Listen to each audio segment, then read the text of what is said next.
Humans, caged and helpless, cried out in terror and hope. Some clawed at bars, begging for mercy, some whispered prayers to gods they had abandoned long ago. Their eyes followed the travelers, understanding that salvation had come in the form of 4 unlikely defenders. But the vampires who remained were ruthless, using the chaos to attack in waves, dragging victims from cages, striking with inhuman strength and speed. The father struck desperately, wooden stake driven into chests with careful precision, each creature turning instantly to ash before it could retaliate. His daughter and son moved with equal determination, their fear now honed into action, striking faster, harder, with every strike saving a life or buying a second for someone trapped below. The stranger and his brother moved like shadows, cutting through the predators with surgical efficiency, their every motion coordinated, their divine awareness turning the tide in what seemed an impossible fight. Amid the struggle, the father's heart broke. His son, already brave and resolute, was struck down by a cunning predator, pulled into the machinery that ground flesh and blood into unrecognizable portions. The father's scream tore through the chamber, fury and grief sharpening his next actions. Every movement became a blur of controlled violence, every strike with the wooden stake precise, lethal. Machines continued their relentless hum, filtering blood, grinding flesh, and yet the intruders pushed forward, driven by survival, love, and the need to stop the horror. Cages were smashed open, prisoners freed, yet the cost was grave. Some humans, exhausted and terrified, succumbed to injuries or shock even as the travelers fought.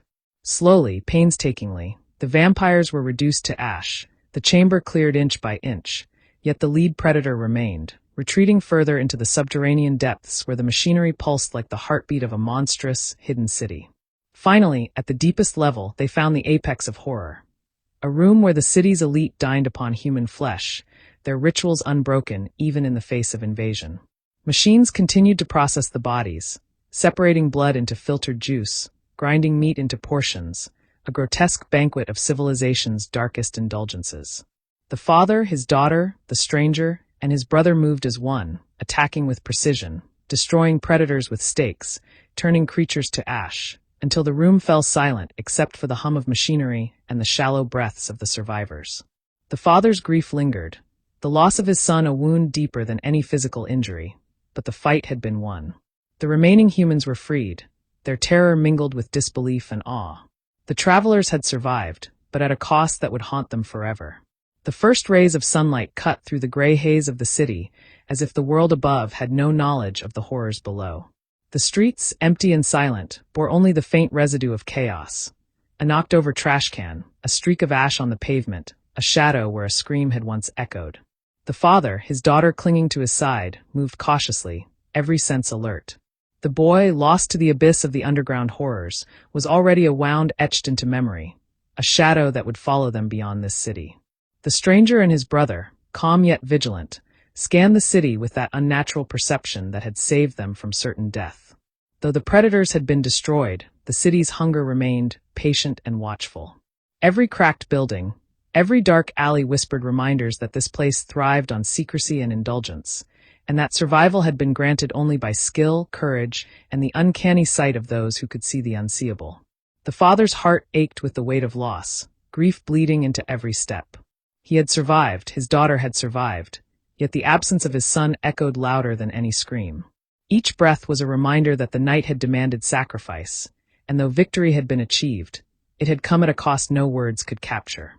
Around him, the stranger moved with calm precision, eyes scanning not only what was visible, but what lurked just beyond the threshold of perception. His brother, silent sentinel, mirrored the motion, a reminder that some gifts came with responsibility, and that some survival required more than strength. It demanded vigilance. The city had been conquered in body, but not in spirit. Its secrets remained buried beneath the streets, waiting for the next travelers to stumble upon them. As they left the city behind, the father felt the weight of transformation settle upon them all. The daughter's hand was warm in his, her eyes reflecting fear, sorrow, and the hard-earned steel of survival. The stranger and his brother moved beside them, shadows within shadows, guardians whose purpose had been fulfilled, yet whose vigilance would never end. The road ahead was long, unknown, and uncertain, but for the first time since the bus broke down, the father allowed himself a fleeting moment of relief. They had faced monsters, had confronted the unimaginable, had lost and yet survived. Morning light cast long shadows, but it also offered clarity. A reminder that even in a city built on death, courage, love, and the will to survive could leave a mark. The journey was far from over, but they carried with them the knowledge that some darkness could be faced, some horrors overcome, and some souls preserved even in the face of the unimaginable. The city behind them receded into distance, faceless and patient, its streets silent once more. And though the travelers drove away, hearts heavy with loss and minds sharpened by trauma, a single truth lingered in the father's thoughts.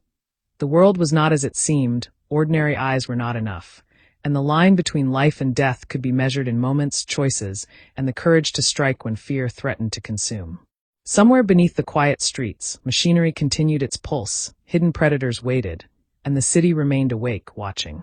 But for now, the travelers pressed onward, bound together by survival, scarred yet unbroken, and forever changed by the night that had reshaped everything they thought they knew. The horizon beckoned, pale with promise, and though the journey would test them again, they had learned that even in darkness, resilience and unity could carve a path to dawn.